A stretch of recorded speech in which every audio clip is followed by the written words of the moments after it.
Salam jumpa pemirsa, ketemu lagi dalam acara tamu kita aktif dan kreatif bersama UBI TV.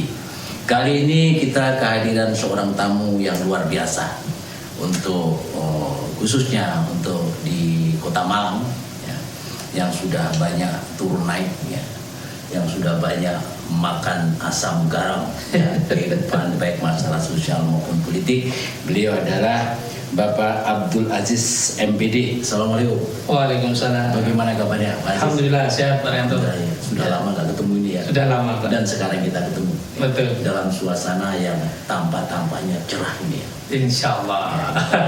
Pak, ya. Yeah. Pemirsa, Pak Abdul Aziz MPD ini bergerak sebagai Ketua Gerakan Masyarakat Perangi Korupsi. Ya. GMPK Malang Raya. Tentu ini menjadi concern dari pemerintah bagaimana menciptakan negara ini bebas dari korupsi seperti itu ya. Ya meskipun sekarang masih belum juga mau surut ini ya. Tapi minimal kita sudah melangkah ikut-ikut bagaimana negara ini bisa mengurangi dari waktu ke waktu tentang korupsi ini. Yeah. Pemirsa, kita akan berbicara tentang pemimpin yang berintegritas, gitu ya. Yeah. Integritas, karena kita pahami di Indonesia ini rupa-rupanya tidak gampang untuk mendapatkan tokoh-tokoh yang berintegritas sesuai dengan apa yang dimaui oleh negara. Langsung saja kita akan berbicara dengan beliaunya. Pak Aziz, kalau kita berbicara tentang pemimpin, ya, kita berbicara tentang integritas, kita juga akan berhadapan sebentar lagi ya dengan pemilihan umum, ya. Betul. Ya, baik yang di daerah, di tingkat 1 maupun pemilihan presiden tentu ya. Bagaimana hal semacam ini dalam pemahaman Pak Aziz? Iya, Pak Rianto, terima kasih. Jadi saat ini tema-tema pemimpin berintegritas itu terus digalakkan ya, di berbagai forum. Kenapa? Karena memang ada dua keyword yang vis a vis ya. Pemimpin berintegritas, ada pemimpin tuna integritas. Tuna integritas. Itu istilah umum ya. Istilah umum di kalangan itu ya. Jadi apa itu integritas? Ini yang perlu kita definisikan bersama sehingga persepsi kita itu sama, kan begitu. Lalu apa pemimpin tuna integritas? Dan seperti apa yang kita impikan? Tentu adalah pemimpin berintegritas. Nah, ketika membincang tentang pemimpin berintegritas itu sederhananya adalah seorang pemimpin yang pola berpikirnya, paradigmanya begitu, dengan apa yang ia katakan, apa yang ia sampaikan, dan kemudian menjadi tindakannya itu selaras, sama, jadi gitu kan. Nah, tetapi ketika apa yang ia pikirkan, yang kemudian menjadi pola pikirnya dengan apa yang ia sampaikan, dan kemudian menjadi tindakannya kemudian tidak sama, itulah pemimpin tuna integritas. Nah, lalu bagaimana dengan di Indonesia pemimpin-pemimpin kita ini? Saya ingin mengatakan pemimpin berintegritas itu sebenarnya banyak, ya. Tetapi pemimpin tuna integritas juga banyak, jauh lebih banyak. Nah, jauh lebih banyak.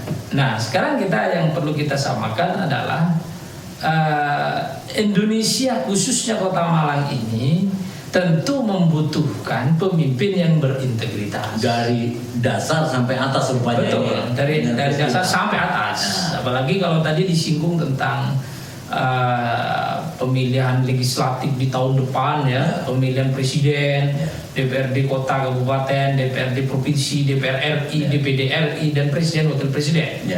Nah, tentu ini adalah satu pesta demokrasi yang diikhtiarkan itu dapat melahirkan pemimpin-pemimpin berintegritas. Nah, kalau tadi di awal dikatakan bahwa pemimpin berintegritas itu karena kesamaan pola pikir, ucapan, dan tindakannya, bagaimana kemudian tindakan yang kita maksud, perbuatannya yang kita maksud, kan begitu. Ya. Kalau bicara pemimpin itu kan leader. Ya. Nah, leader ini ya orangnya. Ya. Nah, leadership ini adalah leadership. Jadi leader, pemimpin, leadership, seni memimpin. Ya. Nah, seni memimpin inilah yang akan menjadi tolak ukur bagaimana pemimpin ini dapat dikatakan berintegritas atau sebaliknya tuna integritas.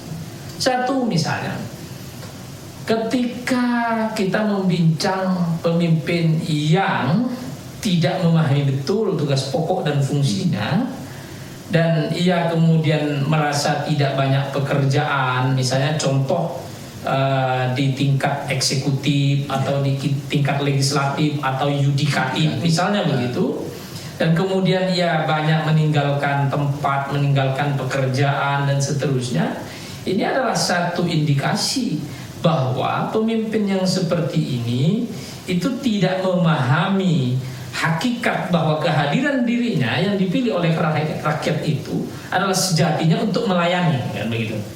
Nah, ini kuncinya melayani. Nah, ke depan kita butuh pemimpin yang karakternya melayani, Pak Yanto. Jangan sampai kita ini melahirkan pemimpin minta dilayani. Jadi minta dilayani, ditemui susah. Kalau mau bertemu ini harus bikin janji, bahkan ngajukan surat, kan begitu. Nah, ini salah satu indikasi pemimpin yang kemudian diharapkan berintegritas justru jauh dari harapan. Ya, ada kata-kata begini Pak Aziz.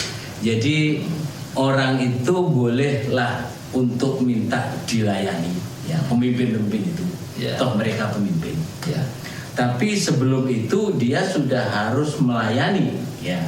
Jadi kalau dalam konteks tata negara itu sering kita dengarkan, Anda boleh menjadi pangreh praja, ngereh karena pemimpin ngereh, ya. Tapi harus juga menjadi pamong praja. Betul. Ngomong dulu ya. Ngomong Setelah dulu. dimong, Ya. orang itu kalau sudah dimong dienakan itu kan manut ya. Betul. Nah, ini rupanya yang berintegritas tadi itu diawali dari mengabdi tadi itu ya. Betul. Melayani dulu Dia ya. melayani, dia berbuat, dia menanam, Ya. baru kemudian mengetam, Pak. Itu rumus ya. Jadi barang siapa ia menanam, bakal mengetam. Barang siapa yang bercocok tanam misalnya jagung, akan tumbuh jagung. Ya. Barang siapa menanam misalnya padi, akan tumbuh padi. Sebaliknya, Pak, tidak mungkin orang itu menanam padi tumbuh jagung, menanam jagung tumbuh padi. Ini sangat tidak mungkin. Oleh karena itu memang dalam kepemimpinan itu adalah bagaimana kemudian ia melayani, ia berbuat dengan setulus hati, kan begitu. Dan yang dia pikirkan adalah bagaimana menyejahterakan orang-orang yang dipimpinnya. Konsistensi untuk melayani itu menjadi Konsisten. penting, ya.